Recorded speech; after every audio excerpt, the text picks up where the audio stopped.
पढ़ाओ या ना पढ़ाओ, हम ज्योतिबा फूले के बच्चे हैं, हम बाबा साहब के बच्चे हैं, हम पेरियार के बच्चे हैं, हम बुद्ध के मानने वाले हैं। हम अपना दीपक स्वयं बनेंगे। कि झगड़ा छोड़ो, कलम उठाओ, परिवर्तन आ जाएगा, और शिक्षा को हथियार बना लो, परिवर्तन आ जाएगा। आज उस गांव में राष्ट्रमाता सावित्रीबाई फूले की जयंती मनाई जा रही है। आज उस गांव में सौर दिवस के सौर की प्रकाष्ठा को महसूस करने के लिए उसके पोस्टर लगाए गए हैं। मतलब कि परिवर्तन की आंधी बढ़ पड़ी। इसलिए इसके लिए भगत जी को विशेष रूप से धन्यवाद साधुवाद देते हैं कि आज गांव के लोग इतने साफ सुथरा तरीके से बैठे हैं, इतने व्यवस्थित तरीके से गांव के बच्चे बैठे हैं, क्योंकि सब लोग शिक्षित हो रहे हैं। एक बात और, मैं बार बार यहां आता रहूंगा, लेकिन एक बात और हम आपसे प्रॉमिस कराना चाहते हैं कि चाहे 14 अप्रैल हो या राष्ट्रमाता सावित्रीबाई फूले की जयंती हो, हम सभा करने से पहले आसपास के गांव में हमारे बच्चे प्रभात फेरी निकालेंगे। तख्ती लेकर के आसपास के गांव के लोग भी जाने कि आज विनोबा नगर के बच्चे क्या कर रहे हैं, आज किस लिए जा रहे हैं। राष्ट्रमाता सावित्रीबाई का जयकारा लगाते हुए राष्ट्रमाता सावित्रीबाई के संदेश को हम घर घर तक पहुंचाएंगे। अम्बेडकर तेरे ज्ञान की बात को घर घर तक ले जाएंगे। ये नारा लगाते हुए हम गांव में यहां से लेकर के तमाम जगह जहां तक 2-3 किलोमीटर का जो रेडियस है, उसमें मुखिया जी, सरपंच जी, विधायक जी, एमपी साहब सबको इन्वाइट कीजिए, सबको थर्मामीटर लगा के चेक कीजिए कि कितना केकरा में बुखार है। बाबा साहब और राष्ट्रमाता सावित्रीबाई, अम्बेडकर, फूले, पेरियार की विचारधारा पे कितने लोग आगे बढ़ने के लिए तैयार हैं। इसी बाबा साहब का रिजर्वेशन लेके और जय श्री राम करने लिए तैयार है। इसका थर्मामीटर लगा के जरूर जांच कीजिए। और आसपास के गांव में प्रभात फेरी निकालना जरूरी है। आज आप यहां कर रहे हैं, लेकिन कोसला के लोग नहीं जान रहे हैं। कोसला के सिर्फ प्रभात जी जान रहे हैं कि आज राष्ट्रमाता सावित्रीबाई फूले की जयंती है। लेकिन जब बच्चे जुलूस लेकर के, लाइन लगा करके, तख्ती लेकर के गांव गांव में मार्च करेंगे, तो उस गांव के भी बच्चे जानेंगे कि सावित्रीबाई इस महामानव का नाम था। उस गांव के भी बच्चे जान पाएंगे कि बाबा साहब किस महामानव का नाम था। इस चीज की शुरुआत सनोज भाई, इस चीज की शुरुआत भगत जी, इस चीज की शुरुआत काशीराम साहब हमको करना होगा, क्योंकि आपसे उम्मीद है आप इस गांव में, ये आसपास के गांव में, जैसे हम लोग बोलते हैं कि माना कि अंधेरा बहुत घना है, माना कि अंधेरा बहुत घना है, लेकिन दिया जलाना कहां मना है। तो आप लोगों ने जो दिया जलाया है, आप लोगों ने जो दिया जलाया है, इसकी रोशनी दूर दूर तक जाएगी। इसलिए आप अंधेरे में दीपक के समान हैं। इस दीपक को कम से कम चारों तरफ घुमाइए कि और भी लोग इस विचारधारा से, जो भारत में यहाँ पर सरकारी विद्यालय नहीं है, लेकिन जो आप लोगों ने अपने प्रयास से, आप लोगों ने सामाजिक सरोकार बना करके, आप लोगों ने जो आपस में एक कमेटी बना करके और एक दृढ़ संकल्प लेकर के जो आप लोगों ने प्रयास शुरू किया है, सरकार को भी आप लोगों ने आईना दिखाने का काम किया कि आप पढ़ाओ या ना पढ़ाओ, हम ज्योतिबा फूले के बच्चे हैं, हम बाबा साहब के बच्चे हैं, हम पेरियार के बच्चे हैं, हम बुद्ध के मानने वाले हैं। हम अपना दीपक स्वयं बनेंगे। ये आप लोगों ने सरकार को भी आईना दिखाने का काम किया। इसलिए साथियों,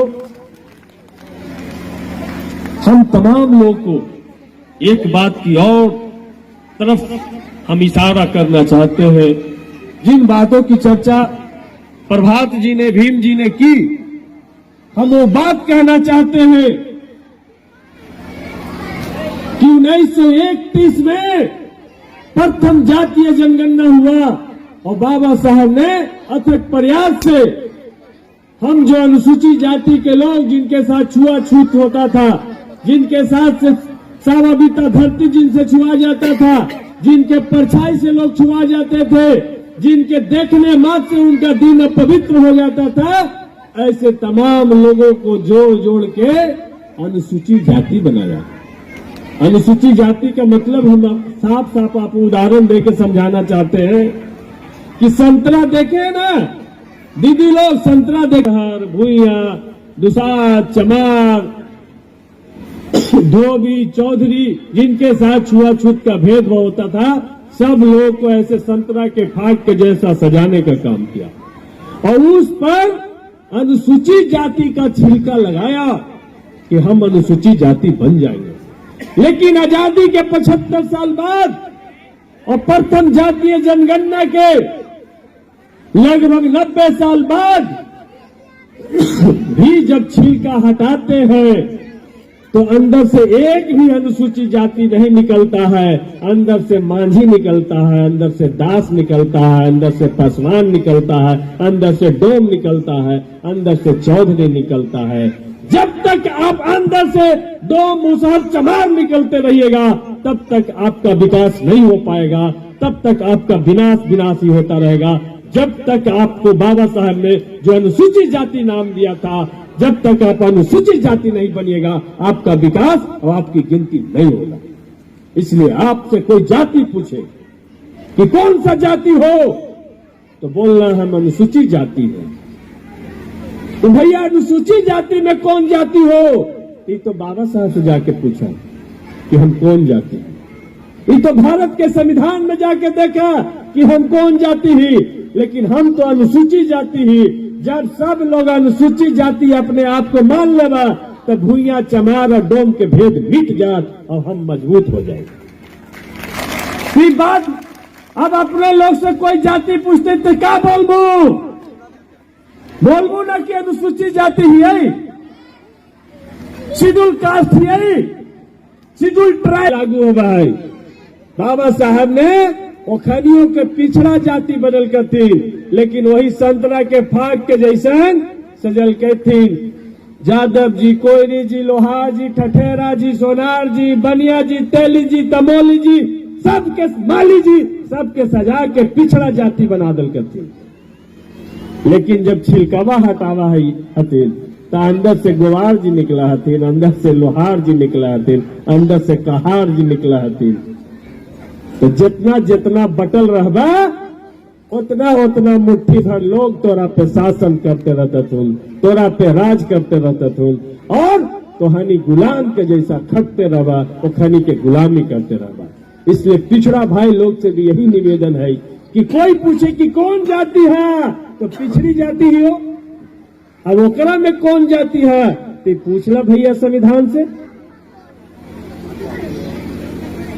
तो ये बात हमनी के माने पड़तो और इस तरीका से आप लोगों ने एक मंच सजा करके यहाँ के बच्चे जिस तरीके से कार्यक्रम कर रहे हैं, ये नहीं लग रहे कहीं से कि इसमें अनाथ भी बच्चे बैठे हैं।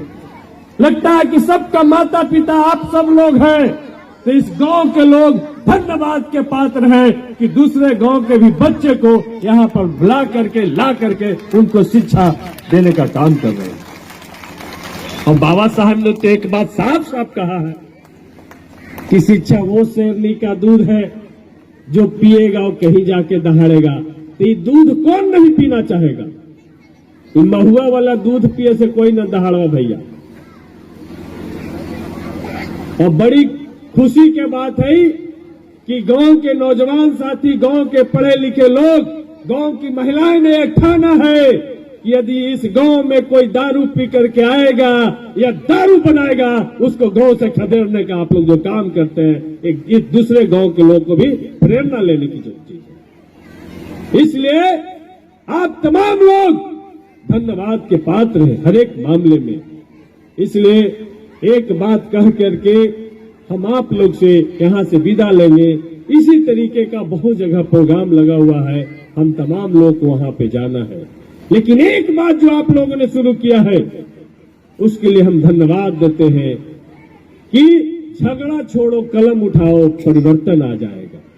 इस चीज ताकत को आप लोगों ने पहचाना है कि झगड़ा छोड़ो, कलम उठाओ, परिवर्तन आ जाएगा। और शिक्षा को हथियार बना लो, परिवर्तन आ जाएगा। मुर्गा छोड़ो, चखना छोड़ो, दारू छोड़ो और कलम उठाओ, परिवर्तन आ जाएगा। शिक्षा को हथियार बनाओ, परिवर्तन आ जाएगा। तो इस बात को जो, इस ताकत को जो आप लोगों ने पहचाना है, इसके लिए आप तमाम लोग धन्यवाद के पात्र हैं। आप ही लोग से प्रेरणा लेकर के हम अपने विधानसभा क्षेत्र मखदूमपुर में, हम बाराचट्टी विधानसभा में हैं, लेकिन हम यहाँ के वोटर जरूर हैं, लेकिन हम मखदूमपुर के विधायक हैं। आपके परिवार जरूर हो सकते हैं, लेकिन हम मखदूमपुर के विधायक हैं। वहां पर हम इसी तरीके से गरीब गुरबे के घर में शिक्षा की अलख जगाने के लिए, शिक्षा की रोशनी फैलाने के लिए हमने वहां पर अंबेडकर ज्ञान केंद्र के नाम से संध्या पाठशाला चलाने का काम शुरू किया है, जहां पे 10 रुपये उनके गार्जियन से हम लेते हैं। क्योंकि इसलिए 10 रुपया लेते हैं कि हम लोग के यहाँ कहावत है कि मांगनी के चंदन और घास रघुनंदन। तो इसलिए 10 रुपया गार्जियन से लेते हैं और 1000 रुपया हम अपने तरफ से शिक्षक को देते हैं। जो पैसा छात्र से आया और 1000 रुपया हम उन शिक्षक को दिए। 2 घंटा अंबेडकर फूले पेरियार के शिक्षा पर, उनके अंदर अंबेडकर फूले पेरियार की बुनियादी शिक्षा, क ख ग घ की बुनियादी शिक्षा उनके अंदर फैलाया जा सके, इसके लिए गांव-गांव में हमने संध्या पाठशाला की शुरुआत की।